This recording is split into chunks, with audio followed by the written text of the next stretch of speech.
Hey everybody, welcome back to Epicurean Expeditionist. I had something quick and easy today because it's been a bit of a week. It has been. When you go from a two-top to a single seat at the bar, that's just how life is sometimes. However, I've got something fun, something simple, something easy, something different. Something that's more where the direction we're going to be heading in the future. Today we are going to look at Vietnamese egg coffee, which I know. The first time I heard it, I was like, "What you doing with my coffee, bro?" Anybody that knows me knows I am a bit of a coffee snob. I am an avid coffee drinker, and I'm very picky about what coffees I will drink. However, when I saw this, I had to look into it more. Turns out in 1946 there was a milk shortage in Hanoi, in Vietnam, and a gentleman at the Hotel Metropole decided to play around with eggs and sugar and such, and came up with the recipe we were about to do, which is called Vietnamese egg coffee. I actually had Alexa read me the pronunciation of how to say it in Vietnamese. I'm not going to do anybody the disservice of trying to repeat that. No. I have tried multiple times and have slaughtered it multiple times. I am not going to attempt to say that because I don't want to offend people with that. It's an interesting dessert type coffee, generally made with espresso. I don't have an espresso machine, so I'm going to use my usual Death Wish coffee and mix it with that. I have tried this, it's good, so we're going to show you how to do it today.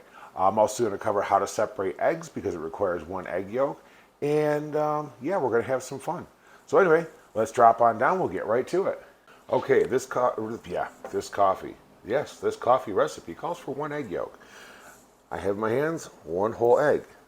We're going to cover the easiest way I've found to separate egg yolks, so you can get your yolks, your whites, whatever you're going to do. So basically I have two bowls here. This is the bowl I'm going to be mixing in. I'm not going to be saving the white because I really have no use for it right now. If you were going to be saving the whites as well, get a third bowl out for that. Or if you're doing multiple eggs. So I cracked my egg.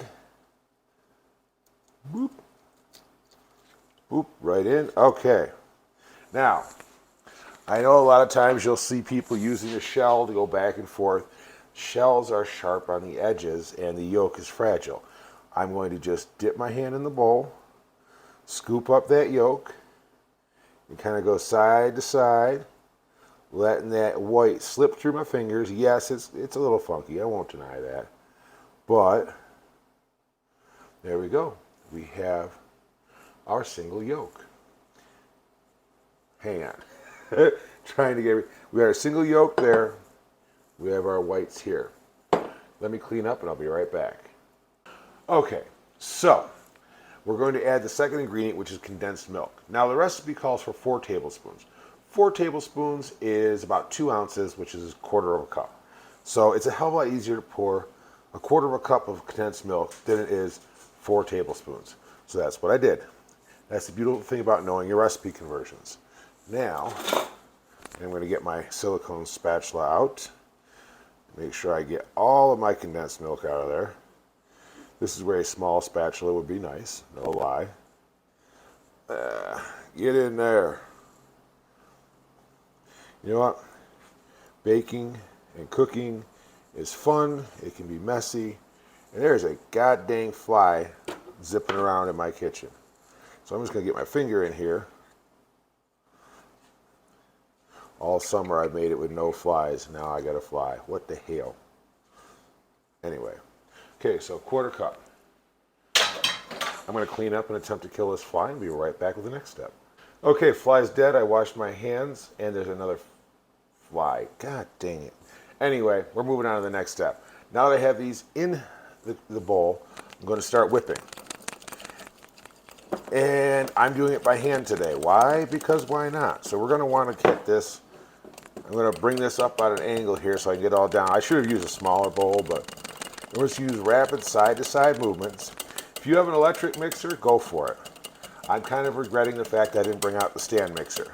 But we're going to keep whipping this until we get some soft peaks.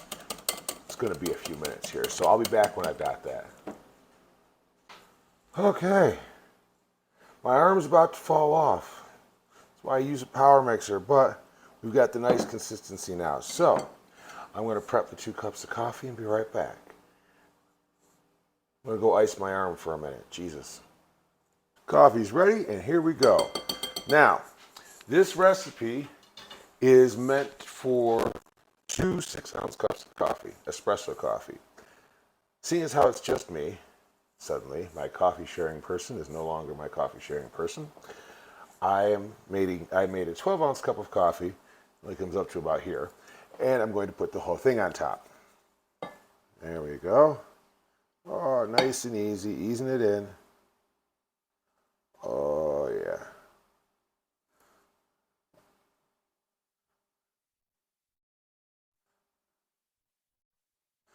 Now we will see if I manage to pull this off or if I just wasted a good cup of coffee.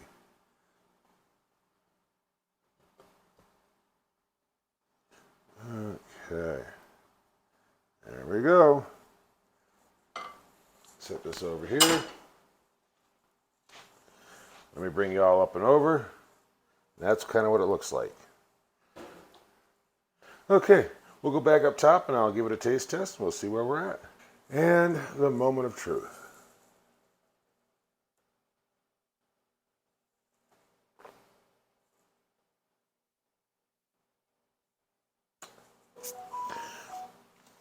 I'm setting it down because not anything bad. I might just have found some new way to set up my coffee. For many years, I've been a Death Wish coffee, splash of creamer, call it a day.